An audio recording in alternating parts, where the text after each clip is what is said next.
quatrième dimanche de l'Avent, qui coïncide avec notre veillée de Noël, notre texte de prédication, comme vous l'avez compris, est tiré de l'évangile de Luc.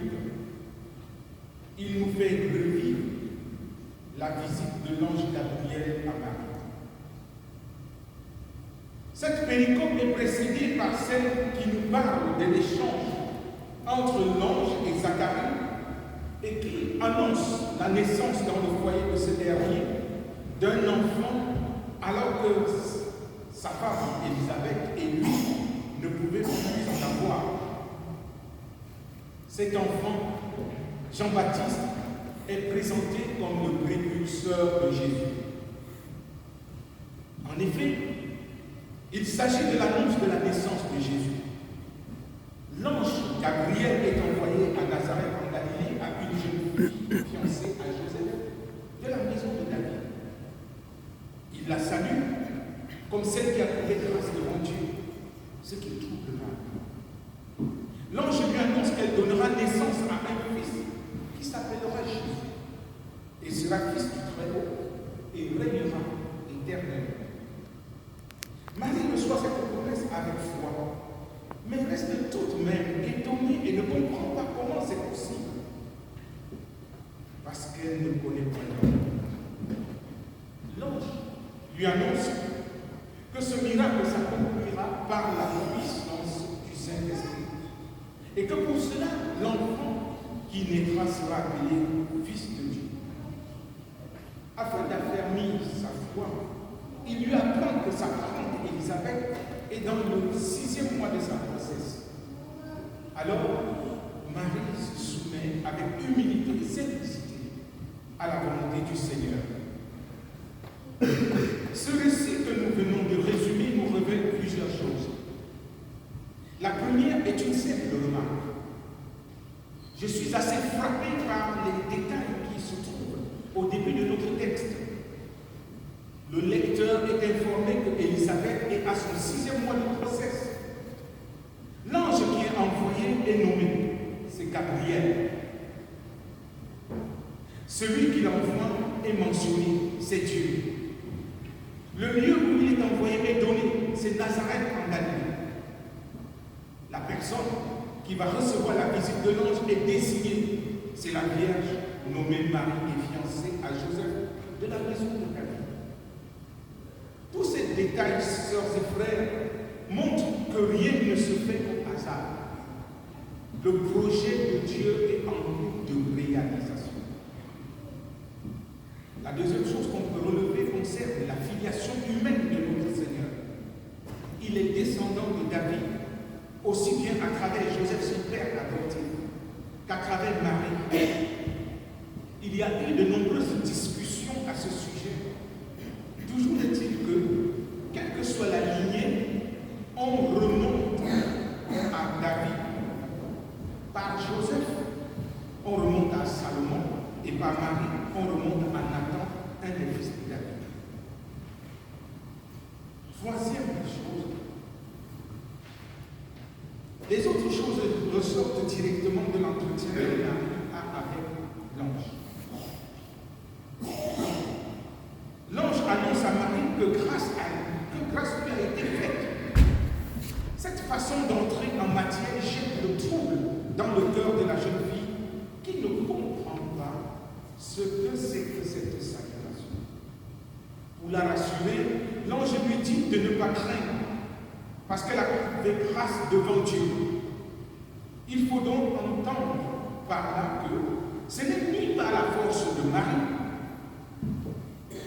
ni par sa beauté, ni par sa sagesse, ni par aucun mérite de sa part qu'elle va être choisie par le Seigneur pour devenir la mère du Sauveur. C'est uniquement par un choix délibéré de Dieu qui ne relève d'aucune logique humaine. Par conséquent, elle ne doit pas s'enorgueillir. Pour Marie, qui est vraiment perturbée par cette étrange salutation, qu'elle ait trouvé grâce aux yeux de Dieu est une chose. De là à ce qu'il envoie un ange de lui dire est tout simplement bouleversant. après avoir planté le décor, l'ange fait savoir à Marie qu'elle deviendra enceinte et donnera naissance à un fils qu'elle appellera Jésus. Marie est davantage surprise par ce qu'elle entend. Certes, elle est fiancée à Joseph, mais ils ne vivent pas encore ensemble. De là à lui donner le sexe et le nom de l'enfant, alors que l'échographie n'existait pas encore, il y a quelque chose qu'à Marie. Seulement, en fille bien élevée, elle n'ose pas interrompre son étrange visiteur. Au contraire, elle continue de l'écouter avec beaucoup d'attention. Troisième chose, on lui annonce la succession que l'enfant va assurer et le royaume de son règne. Il va succéder à David et il va régner sur Israël. Voilà que sans même naître, l'histoire de cet enfant s'annonce très compliquée. Étant donné que le trône qu'on lui promet n'est pas tout à fait vide, car Hérode règne sur la Judée où il a été fait roi par le Sénat. Quatrième. Étant donc disposé à entrer dans le plan de Dieu pour elle et pour l'humanité, Marie pose la question cruciale de savoir comment ça va se faire, puisqu'elle ne connaît point d'homme. À cela, l'ange répond que c'est par l'action de l'Esprit Saint que ça se fait. C'est d'ailleurs pourquoi cet enfant, dit l'ange, sera appelé Fils de Dieu. Plus tard, ce titre christologique, Fils de Dieu, compliquera les relations entre Jésus et les chefs religieux juifs qui ne conçoivent pas que Dieu est un fils. Ça a été un des griefs contre Jésus lors de son procès. Parce que le Sanhédrin ne comprenait pas qu'il se fasse appeler fils de Dieu, alors que Dieu n'a pas de fils. Cinquième point, pour davantage persuader Marie, l'ange lui annonce la grossesse d'Élisabeth, sa parente, reconnue comme étant stérile. Si donc Dieu a pu permettre à cette vieille dame d'être enceinte à son âge, ne peut-il pas faire mieux pour Marie? Chers amis, à travers tout ce qui précède, l'ange me fait comprendre à Marie que l'enfant qu'elle accouchera sera unique et particulier, unique par sa conception, unique par sa naissance, unique par sa vie, unique par sa mission, unique par sa mort et unique par sa résurrection. C'est vrai que la mort de Jésus se trouve dans sa naissance. J'ai essayé de vous le faire, de vous le dire. Il n'est destiné à succéder pour un trône où il y a quelqu'un, un usurpateur. Donc, sa mort se trouve dans sa naissance. Et que sa vie est pleinement présente dans sa mort. Vous l'avez vu tout au long de sa vie. Même sa mort, c'était le signe de la vie qu'il portait à l'humanité. Il est le roi dont le règne n'aura pas de fin.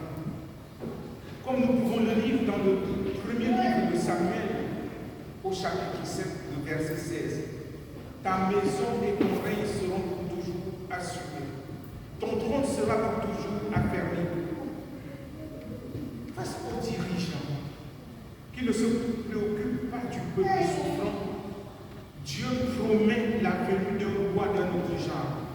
Un roi qui tient son pouvoir de Dieu et règne selon le plan de Dieu. Sa préoccupation sera toujours pour le bien de son peuple. Frères et sœurs, face à une humanité souffrante et meurtrie comme c'est le cas aujourd'hui, cette annonce doit être faite et présentée aux hommes comme une lueur d'espoir à même de sortir notre monde de son insouciance, de son inconstance et de son inconscience. Il faut que les habitants de la terre comprennent que rien n'est perdu. Malgré les nombreuses guerres, malgré le terrorisme, malgré les maladies, malgré les catastrophes de tout genre, malgré l'impiété grandissante et l'immoralité envahissante, Jésus s'offre comme la solution au problème de l'être humain.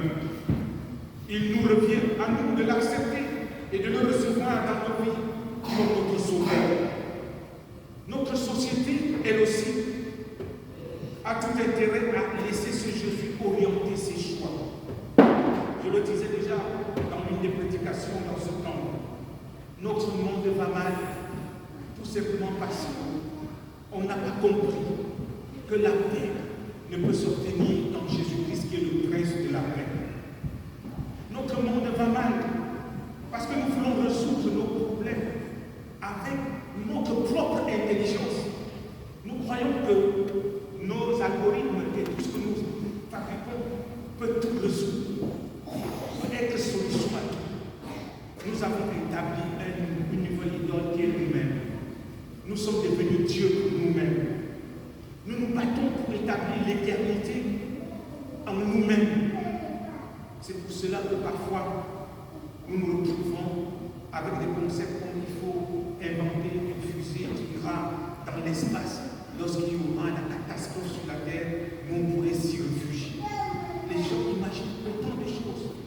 Et pourtant, Jésus dit, je suis le chemin, la vérité et la vie. Vous n'avez pas besoin, n'est-ce pas, d'être milliardaire, pour échapper à la mort éternelle. Non. Simplement ouvrir son cœur à Jésus, le prince de la paix.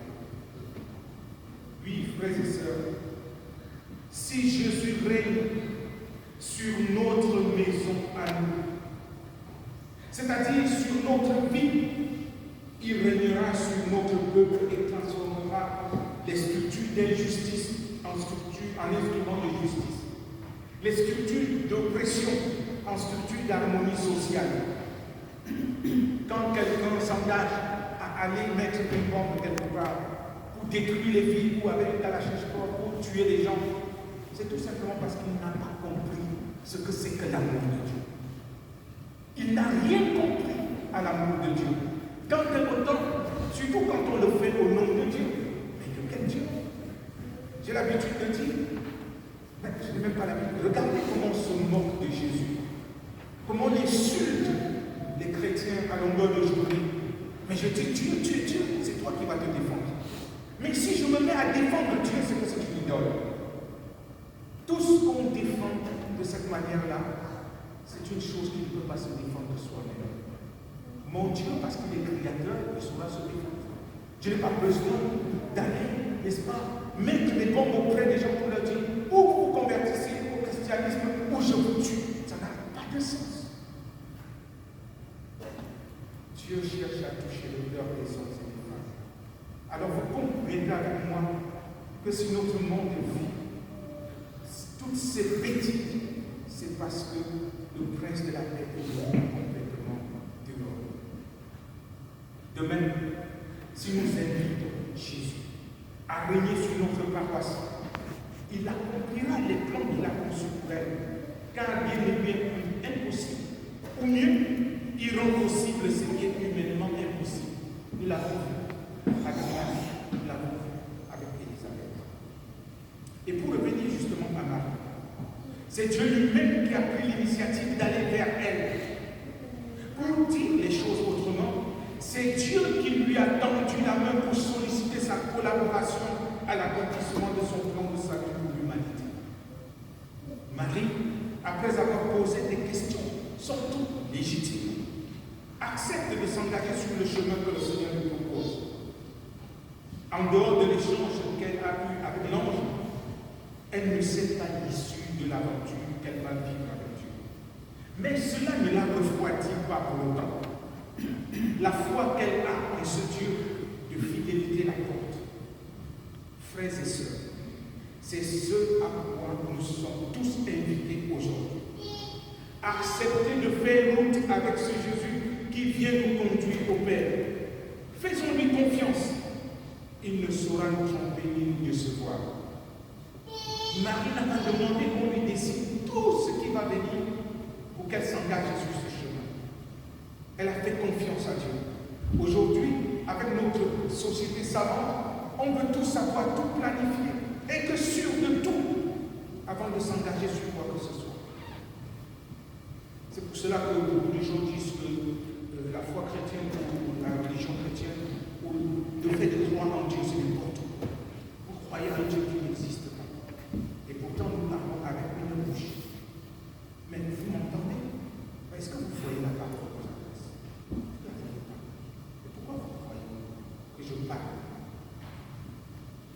j'émets un son articulé, je ne sais pas trop comment, et vous recevez, vous parvenez à recevoir ça dans votre oreille et à entendre. Vous êtes venus tous, et nous vous remercions d'être là. Vous vous êtes assis, sans vous poser la question de savoir si là où vous êtes assis n'était pas un piège. Vous n'avez pas regardé pour voir si tous les trous étaient solidement agencés. Vous avez fait confiance, vous êtes assis. Ça pouvait descendre, ça pouvait être un piège, mais vous avez fait confiance. Si vous faites confiance aux hommes que nous sommes, pourquoi ne faites-vous pas confiance à Dieu qui nous a créés? C'est ça à quoi Dieu nous appelle, la confiance. Marie a fait confiance à Dieu lorsqu'on est venu lui dire qu'elle devait porter cet enfant. Elle aurait eu peur, elle pouvait se dire, je ne veux pas ce Seigneur. Elle était libre de dire, je ne veux pas. Dieu ne lui a pas imposé quoi que ce soit. Dieu lui a dit, tu seras. Et elle a dit, qu'il me soit fait selon ta volonté, selon ta parole. Ça veut dire que Marie a accepté d'entrer dans le plan de Dieu. Aujourd'hui, frères et sœurs, toi qui as le privilège d'être à ce culte de veillée, avant de rentrer pour le rayon, le Seigneur Jésus te tend la main. Peut-être as-tu déjà entendu parler de lui dans ton enfance, et tu t'es dit, je veux quand même, je ne sais plus mon problème, mais il a besoin de toi, il te tend la main. Il est très important d'avoir cette relation avec le Seigneur. Tout le monde peut te rejeter, mais Dieu ne te rejette pas. Il ne te rejettera jamais. Même lorsque les gens vont jeter sur toi les pierres, tes parents, tes amis, ton conjoint, peut ne pas te comprendre. Mais celui qui te comprend, parce que c'est lui qui t'a créé, c'est Jésus. Entre en dialogue avec lui. Quel que soit l'état de ton cœur, quel que soit ce par quoi tu passes, ouvre-toi à Jésus et parle avec lui. Dis-lui toutes tes peurs, toutes tes colères. Ne reste pas insensible à la voix de Dieu qui t'appelle. Parce qu'il peut changer ta vie. Il peut te donner la voix, un nouveau regard sur le monde, sur le prochain. Lui seul peut effacer ta colère vis-à-vis du dire à ces personnes et faire de toi un agent de la paix. Si on n'est pas converti, comment voulez-vous que notre monde change et devienne un monde plus humain et plus vivable? Ce ne sera pas possible. La conversion doit commencer par chacun de nous. Parce que si cela est possible dans mon cœur, je prierai pour que cela soit possible dans le cœur des potentiels terroristes, des potentiels pédophiles. Je prierai pour que Dieu touche leur cœur et pour qu'eux aussi se convertissent. Et ainsi, de suite, en chaîne de prière, nous pourrons utiliser l'âme que le Seigneur met à notre disposition. Car la victoire est possible à quiconque lutte à genoux, pas avec les calaches. Et cela n'est possible qu'en Jésus et en Jésus seul. Avec Élisabeth et Zacharie, dans leur vieillesse, la foi et la confiance, au bout du compte, c'était Jean-Baptiste. Avec Marie, la jeune fille vierge, c'était l'enfant Jésus. Avec toi, c'est certainement quelque chose d'autre qu'il te posait. Alors ne veux-tu pas le laisser agir? Ne veux-tu pas lui dire, je suis la servante, le serviteur du Seigneur, qu'il me soit fait selon ta parole? Dieu t'aime, même si tu ne le sais pas, même si tu ignores son amour pour toi. Dieu te tend la main et veut faire de toi son ami fidèle. Fais de lui ton confident et tu pourras venir me dire ce que tu en penses d'ici quelques années. Je te mets au défi. Fais confiance à Jésus. Ouvre-lui ton cœur. Accepte-le comme Seigneur et Sauveur. Et reviens.